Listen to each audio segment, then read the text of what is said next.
In this program, you'll hear us use a couple of terms interchangeably, dementia and Alzheimer's. Dementia is a general term that applies to a collection of symptoms that result in impaired mental abilities, people's ability to think and remember, their ability to function in everyday life. Alzheimer's disease actually is a form of dementia. It's the most common cause of dementia, with as many as 70% of dementia cases being Alzheimer's disease. And so that's the one that I want to talk to you a little bit more specifically about to help you understand really how it affects individuals and what your role can be in helping to keep people safe in the community. As many as 5 million people in the U.S. have Alzheimer's disease today, and it is a fatal, progressive disease that gradually impairs people's ability to think, remember, and to do the kinds of things that they've always done throughout their lives. There certainly are other causes of dementia, such as Parkinson's dementia, vascular dementia, frontotemporal dementia, but Alzheimer's is the most common, and today there is no cure. There's a massive effort happening worldwide to help us better understand Alzheimer's disease and to develop effective treatments, but today our focus is really on making sure that their quality of life is enhanced, doing the kinds of things that we can do to support people with Alzheimer's in being independent, to support them in taking part in the same kinds of activities that they always have throughout their life, but making sure that they're safe while they're doing it. There are a host of resources that are available to help you do your job in keeping people safe, people with Alzheimer's. The Alzheimer's Association is a leading nonprofit organization with chapters around the country, available in every community, with staff that can connect with you to help to discuss the situation, to help you better understand Alzheimer's disease, and to deal with the kinds of things that are coming up in your community. We also have a 24-hour helpline that you can reach us anytime and talk to people who can answer your questions about Alzheimer's, help you understand what to expect when you come into contact with somebody with Alzheimer's in the community, and ultimately help you do a better job of keeping people safe in the community. Approaching Alzheimer's. Make your first response the right response.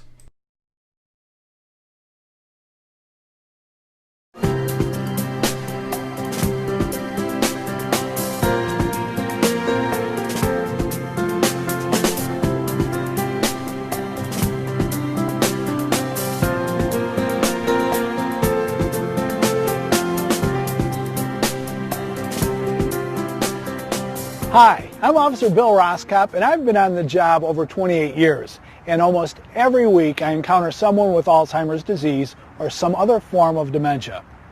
Often people call to report an elderly relative missing, and we often find them wandering around town. Once in a while we have a traffic stop where an older person apparently forgot the rules of the road. Sometimes they've lost their license, but they don't remember that. I've also seen cases of shoplifting where a person with dementia just forgot to pay. Alzheimer's is a progressive disease of the brain that destroys memory, the ability to communicate and understand language. It can strike people in their 40s and 50s, but it's much more common later in life. Most of these folks are being cared for at home, and as the population ages, we're going to be seeing more of them. So why is this important to you? Can't we just deal with people with dementia the same way we handle people who have schizophrenia or mental illness? I'd say no, and here's why. If we can identify people with dementia and treat their cases appropriately, it'll save us time. It'll make our job easier knowing what resources are available, and it will get these people into situations where they're less likely to pose future problems.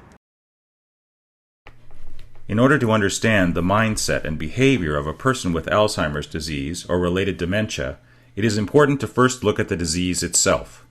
There are changes that occur in the brain when a person has Alzheimer's. In the early stages, the brain changes are microscopic, and as the disease progresses, the damage to the brain becomes more apparent. Over time, the brain atrophies and shrinks dramatically, affecting nearly all bodily functions. Alzheimer's is not a part of normal aging, but results from a complex pattern of abnormal changes starting in the region of the brain that affects recent memory and then gradually spreads to other parts of the brain.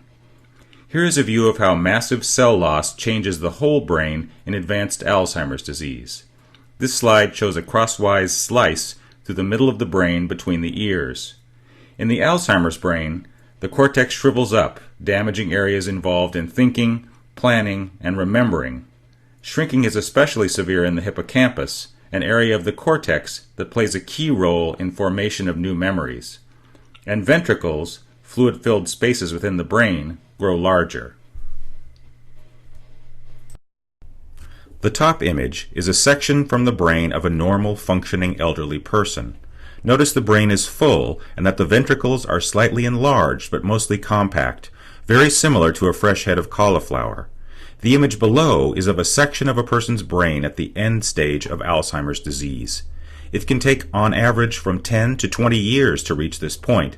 However, the disease process can progress more rapidly for some people. You can see the large empty spaces in which the cells have died, causing the brain to atrophy. The cortex shrinks and shrivels up, damaging areas that are involved in thinking, reasoning, planning, and memory. Shrinkage is especially severe in the hippocampus, an area of the brain that plays a key role in formation of new memories and is sometimes known as the memory bank. You are looking at a PET scan of the brain. The slide on the left is from a person with normal brain functioning contrasted with the scan on the right of the brain of a person with late-stage Alzheimer's disease. In the final stages of the disease, the section of the brain controlling our most basic functions such as breathing and swallowing is severely damaged. Scientists can also see the effects of Alzheimer's disease when they look at brain tissue under a microscope. Alzheimer tissue has many fewer nerve cells and synapses than a healthy brain. Plaques, abnormal clusters of protein fragments, build up between nerve cells. Dead and dying nerve cells contain tangles, which are made up of twisted strands of another protein. Scientists are not absolutely sure what causes cell death and tissue loss in the Alzheimer brain, but plaques and tangles are prime suspects. The following symptoms are common to persons with Alzheimer's disease and related dementias and are hallmarked by the following: memory loss and changes in a person's ability to think clearly, to recognize persons, landmarks, or other familiar objects. This often causes him or her to act irrationally under what most persons would consider normal situations. While Alzheimer's disease most commonly afflicts older adults, a small percentage of cases include early onset, with those beginning as early as age 35. The number of Americans with Alzheimer's disease and other dementias will grow each year as the proportion of the U.S. population that is over age 65 continues to increase. Alzheimer's disease is the most common type of dementia and accounts for an estimated 60 to 80% of cases. Currently, over 5 million people in the United States have Alzheimer's disease. In addition, 1 in 9 people aged 65 and older and 1 in 3 people aged 85 and older have Alzheimer's disease. In our country, Alzheimer's is now the 6th leading cause of death. It may be hard to believe, but in the U.S., someone is diagnosed every 68 seconds. For more information, you can visit our website at www.alz.org to access the Alzheimer's disease facts and figures for the current year. Persons with Alzheimer's disease or other dementias present unique and considerable challenges to first responders. You may be able to identify a person with dementia by their appearance and behavior. In identifying someone with Alzheimer's disease or dementia, there may be visual cues which, added together, may indicate that the person you are dealing with is likely to suffer from Alzheimer's disease or dementia. Advanced age is a risk factor of dementia. Dementia is most common among the elderly, with 1 in 3 of those age 85 and older having a diagnosis of Alzheimer's, so the person's approximate age can be a clue. The older the person is, the higher their likelihood for dementia. On the other hand, we have seen diagnosed cases of dementia in people as young as in their 30s and 40s, so you should not rule out dementia just because a person is young. When you encounter individuals who initially appear to be coherent, they may have problems with simple assessment questions such as, what is your full name and what is your address? Alzheimer's disease or some other type of dementia should be considered. Observe the person's facial expression. A blank, flat facial expression or an expression inappropriate to the circumstances may signal that there is a problem. For example, a blank gaze or a smile during a time of trauma. Look at their attire. Is the person dressed appropriately for the weather? Do his or her clothes match or look disheveled? Are their clothes layered inappropriately with their undershirt over their shirt? What are they wearing on their feet?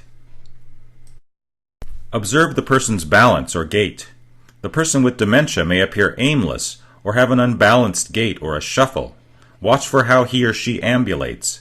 If they appear unstable, they are most likely at high risk for falling if left unassisted, and are more likely to suffer from Alzheimer's disease or other dementias. When you observe someone's actions, you may be able to see a problem with their cognition that may indicate Alzheimer's disease or dementia. If the person appears to be doing something that is unsafe, yet they seem unaware of their actions, such as crossing a busy street in the middle of a block or walking alongside of the freeway, or if they display inappropriate social behavior for the setting, such as being disruptive and yelling without any apparent reason, this may be an indication of Alzheimer's disease or dementia. Any one of the visual cues we have discussed could be caused by something other than dementia. However, the more visual cues that you see, the more likely it is that Alzheimer's disease or dementia may be a factor and should be considered. While my husband was taking a nap, I ran out to the store to pick up a few things, and when I got home, my husband was gone. He's never wandered off before, and I couldn't believe he would leave the house on his own and not even take his cane with him. I received a call from an engineer with the fire department, and he said that he had seen my husband crossing a busy intersection going against the signal light. He said he took him to the fire station and was contacting me so I could pick him up. It really shakes me up to think what might have happened if the firemen had not seen him and helped him. Your approach is very important. There are 3 major parts to the communication process. 55% of the impact of the message is determined by body language, postures, gestures, and eye contact. 38% of the message by the tone of voice, and only 7% of the message is communicated by what is said. The chief cause of behavioral and psychiatric symptoms is the progressive deterioration of the brain cells. However, medications, environmental influences, and some medical conditions can also cause these symptoms or make them worse.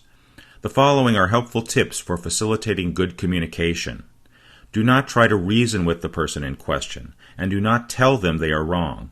A more helpful approach is to respond to the feelings rather than the words. Rather than reasoning with them, attempt to provide reassurance and redirect them to think about something else. Good communication is important with people who have dementia and enhances your ability to handle difficult behavior. Always be respectful. They may have trouble tracking conversation, process information more slowly, and can frighten easily. Here are some ways to communicate with a person with dementia. Approach from the front. People with dementia may experience things as happening faster than they actually do. They may also become overwhelmed quickly. If you approach them at what you believe is a normal speed, they may feel that they are being attacked. You also want to make sure you approach the person from the front in order for them to see you coming. If you offer your hand to them, do so with the palm up. Introduce yourself, being polite and respectful. Hello, Mrs. Jones, I'm with the fire department and I'm here to help you. Speak slowly and clearly. It will take a person with dementia longer to process what you are saying. Speaking slowly and clearly gives them a better chance to understand what you are saying or asking. A quiet voice may reduce anxiety and help de-escalate a tense situation. Do not assume they have a hearing problem just because they're older. Speaking too loudly may cause them distress. I am an EMT and received a call for a 5150 elderly female. She lived by herself in an assisted living. Her son called OC Mental Health because she could no longer take care of herself. We arrived via ambulance, and from the beginning she was not alert or oriented to the situation. Because of the hold, we were required to take her to the ER in restraints. She was obviously confused and frightened, and to her we were intruders trying to hurt her. After some time calmly reassuring her, we had to physically put her on the gurney.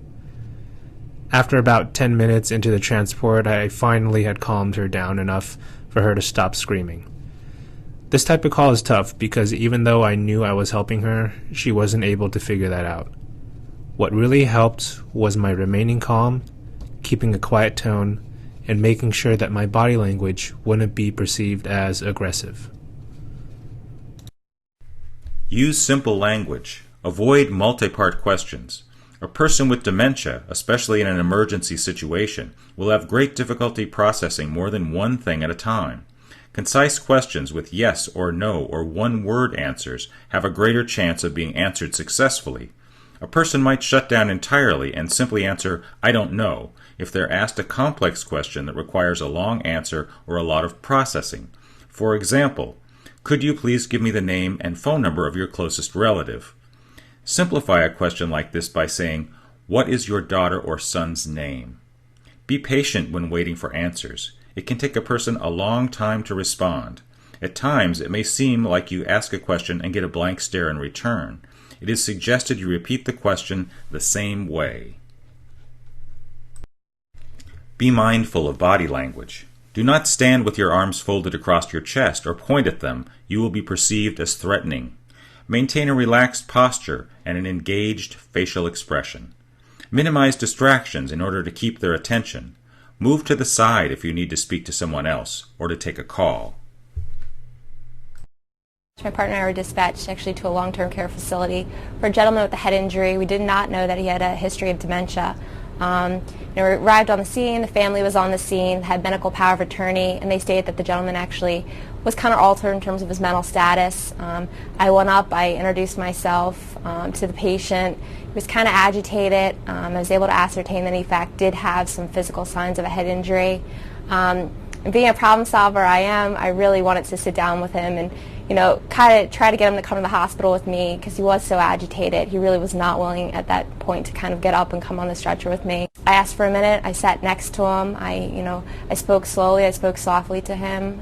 I placed my hand on his arm. It really calmed him down. We talked for about 5 minutes about his occupation on the railroad.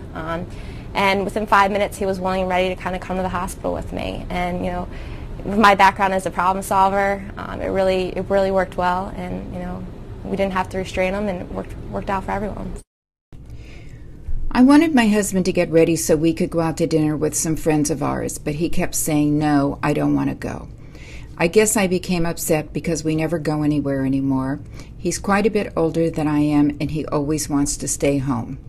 I got his clothes ready and helped him get dressed, but he kept pushing me away. I finally got him ready to go, and we went out to the car. But he went past me and started walking really fast down the street. I ran after him and called him to come back. A neighbor came out and tried to stop him, and I asked her to call 911 because I knew I couldn't catch up to him. A police car pulled up, and an officer got out and asked my husband to stop. That's when he punched the officer in the face. I felt this was all my fault. I should have just left my husband alone. I had to answer a lot of questions, and now I know I need to get some help to find out what is wrong with my husband. Confusion is always present in some form for those with dementia. As we saw previously, a diseased brain is not able to manage all of the information it is receiving, which leads to confusion, discomfort, and fear. It is unsettling to be unable to understand what is going on. It is uncomfortable to feel as though the universe is swirling around you, and as a result, confusion produces an emotional response and a behavioral reaction.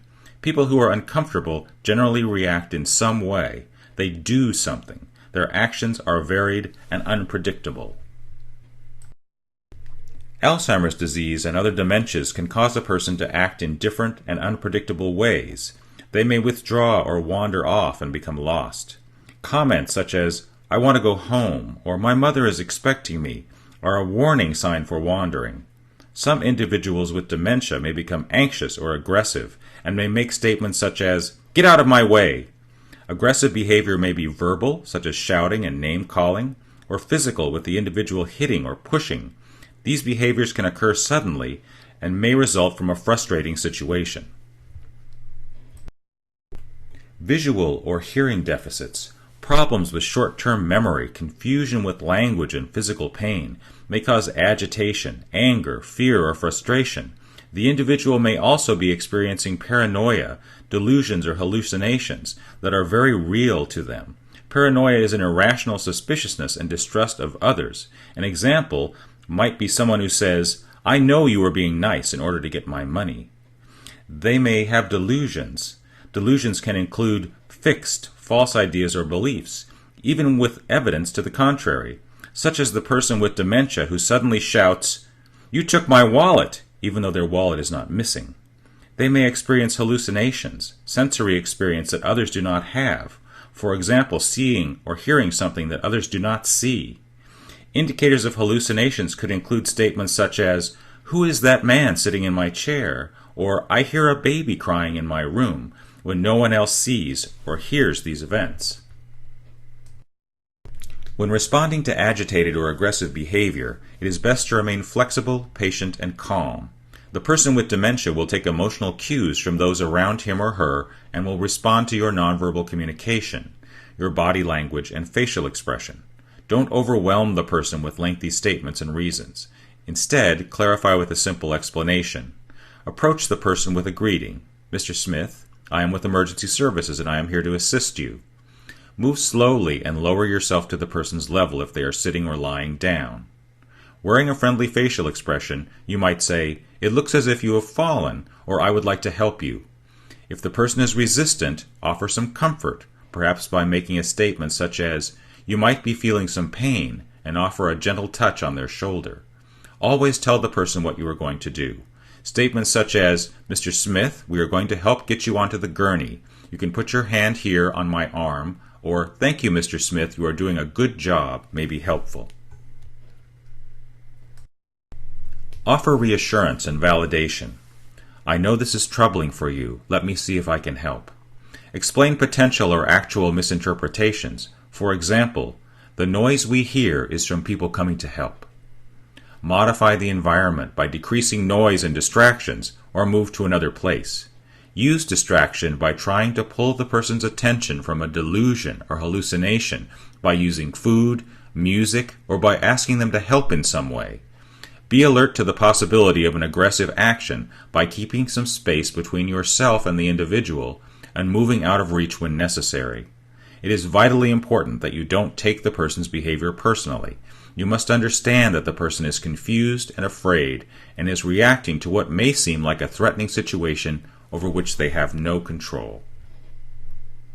The numbers are alarming. A 1999 study showed more than 60% of homes with a family member who had dementia also had a firearm, and more than 44% of those guns were loaded. Because Alzheimer's affects judgment and personality, people with the disease should never have access to weapons. They sometimes have extreme reactions to common events, may not recognize family members, and have been known to mistake them for burglars. They could also become alarmed at uniformed officers approaching the house and confront them with firearms, resulting in tragic consequences. Fears may also be triggered by something a person with Alzheimer's sees on television. A violent program might seem like something going on right outside the house. Recognizing that armed people with this condition may be a danger to themselves and others, officers called to deal with a domestic situation involving Alzheimer's may want to ask caregivers whether there's a weapon in the home, and if so, encourage them to surrender it. If they won't do that, they should, at the very least, keep the gun out of sight from anyone with dementia, unloaded and safely locked with ammunition stored separately. For more information, contact the Alzheimer's Association 24-hour helpline at 1-800-272-3900. Many people with dementia living in the community have guns available to them. This is extremely important to consider when entering a home. People with dementia have been known to feel threatened by common events. The person with dementia may not recognize family members or people coming into the home and may mistake them for burglars or someone who is a threat to them. They may misinterpret their surroundings. Perhaps something violent that they saw on television may appear to the person to be happening in or right outside of their home. They may also overreact to stimuli in their environment, becoming annoyed or overwhelmed by something in their surroundings, such as a car backfiring or someone knocking loudly on the door. Misinterpreting these events or associating them with other life experiences, they may react by confronting them with a firearm. It is suggested that you proceed with caution and de-escalate the situation by using the communication tips presented on a previous slide. Many times the officers will respond to a person's home and discover that there's a person with dementia that lives there. In some cases, a police officer could be threatened by that person because they misunderstand the presence of that officer and they don't recognize the authority of that police officer. So they become afraid and they threaten the police officer. Officers have been threatened with items such as a sharp stick. That sharp stick turned out to be a samurai sword from World War II. Another police officer was threatened with a pineapple, and that pineapple turned out to be a pineapple grenade from World War II, and 12 grenades were actually found in that person's home. Another incident was a person that threatened a police officer with a laser gun. The laser gun turned out to be a 4-inch Smith & Wesson revolver. You see, these people forgot what the original name of these things were, so they knew they could still use them, but they renamed them. And as a police officer, you have to understand that if you do receive a threat by something that sounds simple or sounds like it's nothing, you have to assume that that could be something. It could be a very serious threat. And so you need to do something. If you are threatened, you need to back out, get help, come back and search for the item that you've been threatened with, because it really could turn out to be a very serious issue. My father received a letter last week from the DMV forbidding him to drive until he comes in with a doctor's letter and passes the driver's test. He does not know that his doctor is the one who reported him to the DMV because of his dementia. When I tried to calm him down, he started yelling at me. He has become withdrawn and depressed and said, "I'm going to take a .45 and blow my brains out if I lose my driver's license." I felt really concerned. I have been searching and found 3 of his handguns and gave them to my brother to keep. Then I searched all over but was unable to find the 4th gun. He stayed in bed for several days, and I became really worried because he stopped eating and drinking.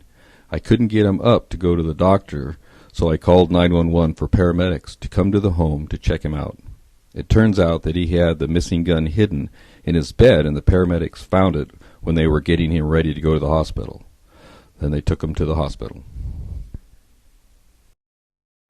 Self-neglect may also be a problem. There are people with dementia who spend a great deal of time alone in their home. Their family may live far away or be unaware that the way the person is living is jeopardizing their health and safety. In these situations, it is best to try and talk with the family and to connect them with social services. If your department does not have a social services branch or a specific protocol, the Alzheimer's Association may be a resource. In more serious cases, adult protective services and area hospitals are also an option. Look out for signs of neglect. People with dementia living alone are at risk for dehydration or malnutrition caused by forgetting to eat regularly and to consume adequate fluids. Hypothermia or hyperthermia may be caused by the inability to control a thermostat that they are unable to remember how to reset.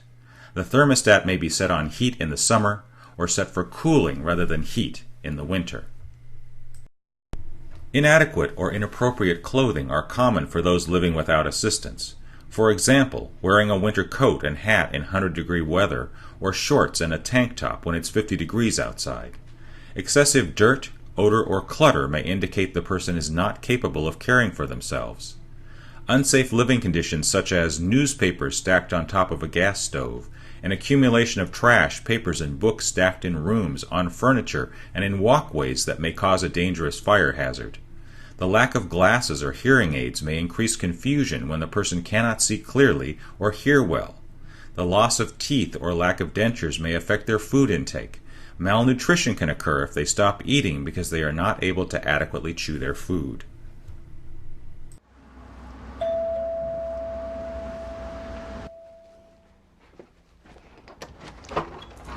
Good morning, ma'am. I'm Officer Roberts. How you doing today? I'm fine. Would you like to come in? Sure. I just want to make sure you're okay. Is everything all right here? No. I think someone came in here and stole my purse. What does it look like? It's black, and someone took it.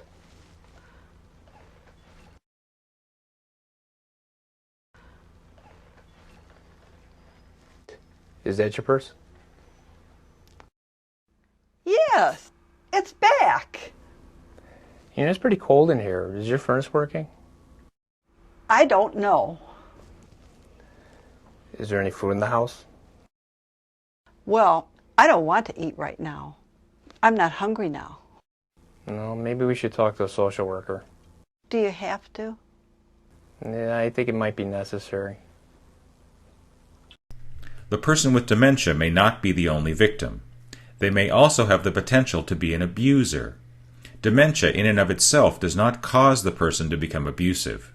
Abusive behavior by the person with dementia may stem from the confusion and fear that he or she is experiencing. In these types of cases, there are two victims created by the impact of the disease, the person with dementia as well as their caregiver who is being abused. For example, fear of abandonment may be an issue which frequently leads to repetitive questioning. People with dementia frequently become anxious if their caregiver is out of their sight, making it difficult for the caregiver to have a break from caregiving. These behaviors may cause caregivers to become frustrated and impatient with their loved one. As the dementia person senses their caregiver's frustration, in their confusion they may escalate until they are out of control and they may strike out. The person with dementia may not understand what the caregiver is asking them to do, and thus may not respond to requests. The caregiver in turn might become frustrated and respond with an angry facial expression and a loud voice. This could trigger a reaction from the person with dementia, who might become upset and begin yelling or push their caregiver. The person may be experiencing sadness and frustration due to their loss of control over their lives, which may cause him or her to lash out either verbally or physically. As we discussed previously, many people with dementia have episodes of paranoia, delusions, or hallucinations.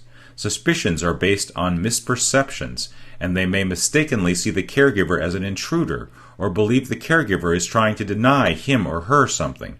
It is during episodes such as these that the caregiver could be at risk for harm from their loved one. Report known or suspected abuse to your local Adult Protective Services agency. My mom has Alzheimer's, and lately her personality has changed. She doesn't trust us anymore and has started accusing me and my husband of stealing from her, and also keeps saying that she is sure I'm trying to poison her.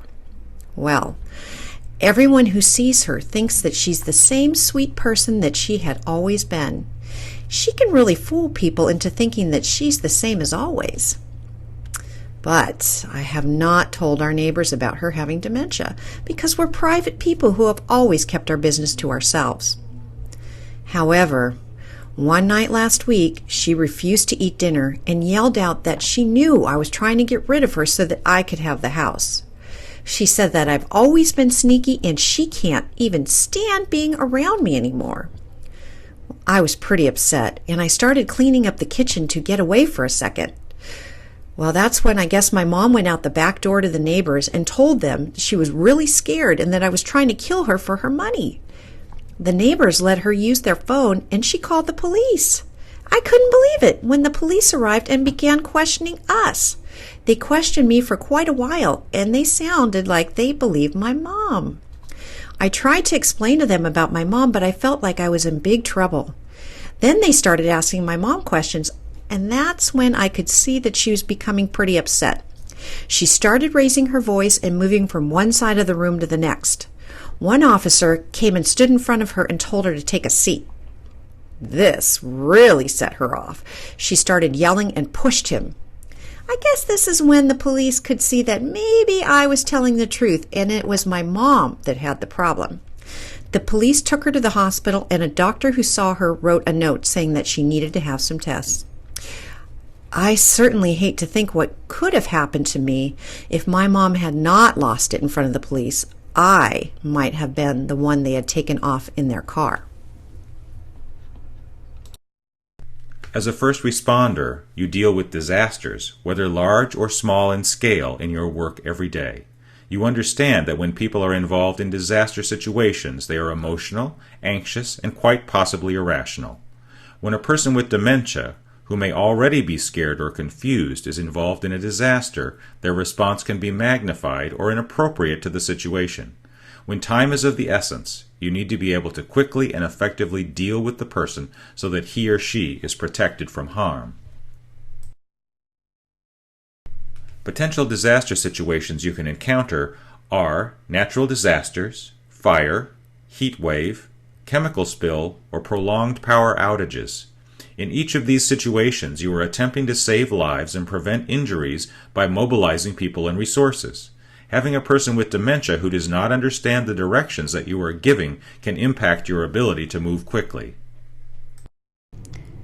We were dispatched for a reported fire at a condominium complex in a gated senior community. On arrival, we saw flames shooting up from the unit, igniting the surrounding trees. A neighbor had assisted with alerting and evacuating most of the residents. One man was reported missing, who was reportedly resistant to leaving his apartment. The wind was blowing and the fire was expanding rapidly. We entered his apartment and saw a wheelchair, transferred him into it, and out the door. He was angry and yelling, but there was no time for conversation. His paid caregiver reported that he had been smoking and had fallen asleep when the fire started. Individuals with Alzheimer's disease and dementia are at greater risk for harm during a disaster for the following reasons. They are more sensitive to trauma and easily frightened. They have limited ability to understand directions or explanations.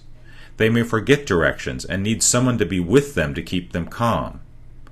They are often confused, fearful, and easily agitated, frustrated, or overwhelmed, which can trigger catastrophic behavior. Their reactions are unpredictable.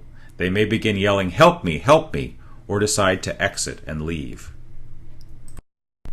In situations that require you to move a person with dementia from a dangerous situation, it is best to avoid using physical force or restraints. Gathering information from available staff, family members, or neighbors may help you to come up with a strategy to get the person moved without increasing their agitation or confusion. If possible, have someone watching the person at all times. Nearly 70% of people with dementia wander, and their risk for wandering is significantly increased during a disaster. They are likely to leave the scene and wander off or hide in a place they consider to be safe, even though it puts them at risk. When a person with dementia wanders, their lack of supervision or medical care can quickly become life-threatening, so it is necessary to begin a search immediately. If not found within 24 hours, up to 50% of individuals with dementia risk serious injury or death. It is important for first responders to check to see if the individual has a tracking or identification device. Devices are usually visible on the wrist, neck, belt area, or ankle. Look to see if the device has a link to information regarding medical conditions, medications, and emergency contacts. For first responders, emergencies and natural disasters may pose the ultimate challenge. With many factors beyond our control, we attempt to mobilize people and resources to save lives, prevent additional injuries and death. I'm Tom Friel, a firefighter and EMT. In the course of my work, I often encounter people with dementia who are frightened, confused, and irrational. We need to prepare to deal quickly and effectively with them, since time is usually short and the risk is great.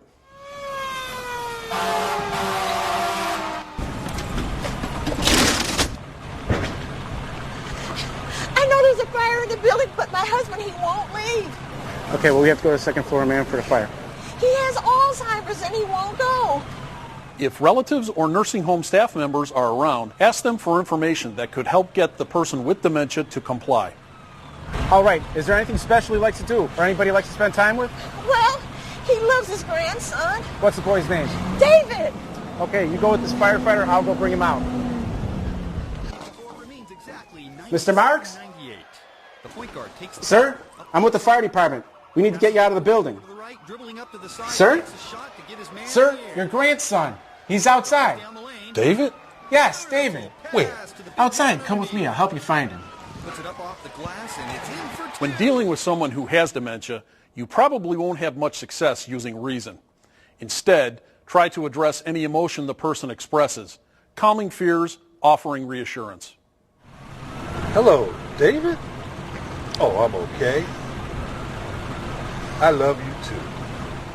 Leaving familiar places can be especially hard on this population. So if people with dementia are taken to an emergency shelter, for example, you may need to provide support. Mickey, what? This is what? not. No, I can't find my keys. Mickey, you're okay. I can't find my keys. We'll find Someone took my keys. Hi, Mickey, folks. we will find it. How's it going? Well, my husband, he is not used to being away from home. He doesn't know why we are here and why we had to leave. Okay, what's his name? His name is Mickey. Hi, Mickey. I'm Joe. I'm a paramedic. And I'm glad that you're here. You're safe here. And actually, we could use your help. Could you help us? Yeah, sure. Come on, sure. Right this way. People with dementia may become agitated in loud, busy places. There's just too much going on, so if possible, take them to a quiet spot and give them a task to do. That could take their mind off a stressful situation. When providing instructions, use simple language, short questions and answers to convey information. Often, people with dementia will need one-on-one instruction. They may not understand directions given to a group. Remember that people with dementia are especially sensitive to emotional and physical trauma. They have limited ability to understand what's going on, may forget what they've been told, and are easily agitated, frustrated, or overwhelmed. In these situations, they're more likely to wander off, so someone should be keeping an eye on them. More than 6 out of 10 people with dementia will wander at some point during the course of the disease, on foot, by car, or public transportation. A majority will do so more than once. Often they've forgotten where they live, become disoriented, or are going back to places where they've lived or worked before. Many wanderers are found within a short distance of their home, but some can walk 10 to 15 miles. And if a car or public transportation is available, it's possible for people to go even greater distances. Whether they're traveling on foot or in a vehicle, it's important to treat these incidents as emergencies, to start your search and rescue efforts immediately. If not found within 24 hours, up to half of these individuals risk serious injury or death. The danger is especially great in extreme weather, around busy roads and natural hazards like retention ponds. Keep in mind that wanderers are often found a short distance from roads. They don't usually call for help or respond to shouts, and most leave few physical clues. It's important to undertake a thorough search in and around the missing person's residence, to open locked doors, check wooded, dangerous, or barricaded areas, tight spots, low brush, or bushes where people who wander often hide. Follow your department's policies and procedures.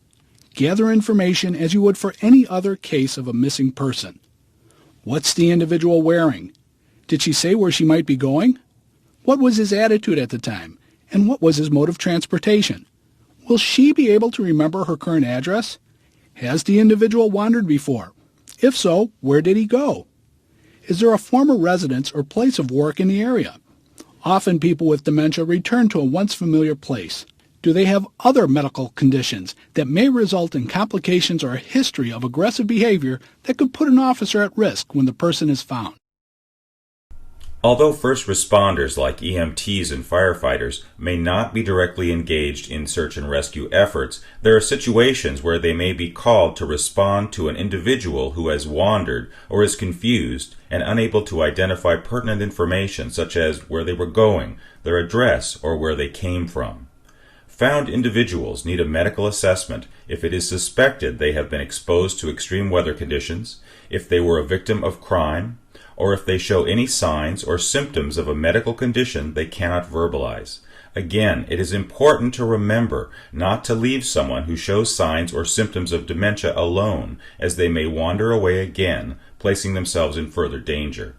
If you are called to respond to someone with no need for medical attention, but who shows signs of confusion, memory loss, or other symptoms of dementia, connect with local law enforcement and wait to hand off the individual to responding officers. Even if these individuals are not in immediate danger, they may wander away again and become injured, ill, or fall victim to crime.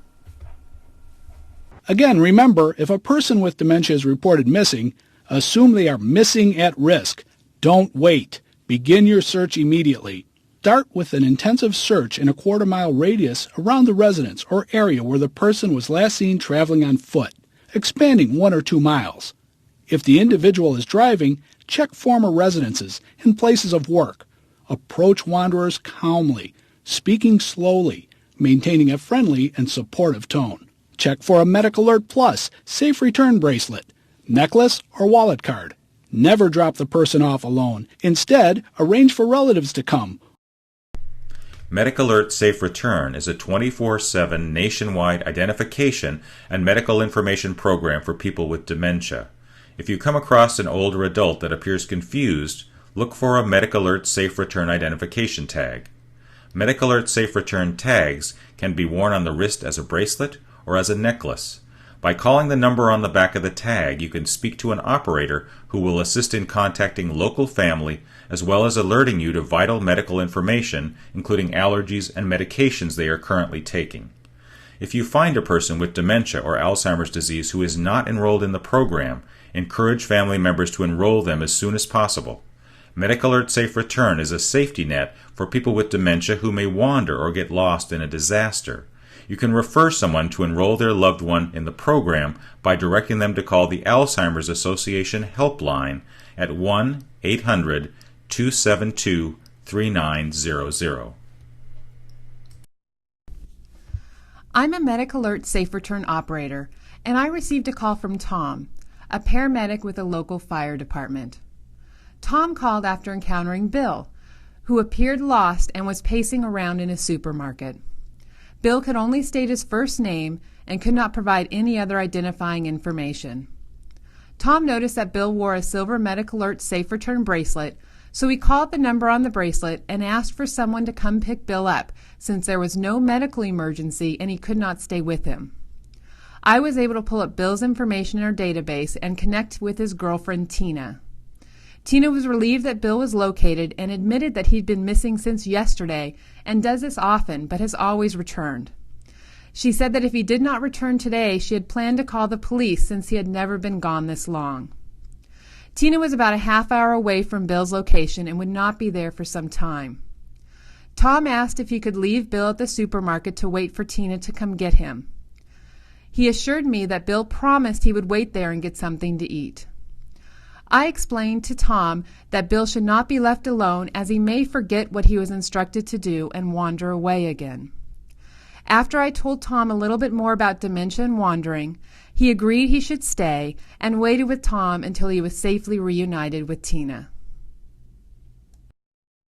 Well, as a volunteer firefighter and EMT, I really see firsthand what a family and what professionals go through when a person with dementia is missing and confused. Medic Alert Plus Safe Returns really is a unique program in that it's 24 hours a day, and it works in 2 valuable ways. The first is if you find a person with Alzheimer's disease or related dementias that has the jewelry on, either a bracelet or a necklace.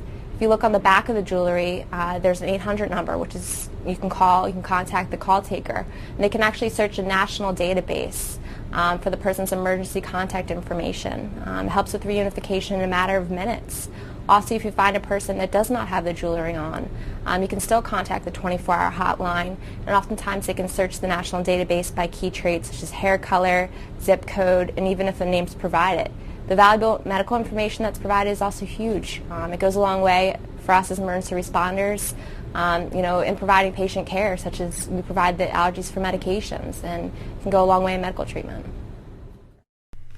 The Alzheimer's Association 24/7 helpline and comprehensive website are available to persons with dementia, families, and professionals to obtain helpful educational information, resources, and support.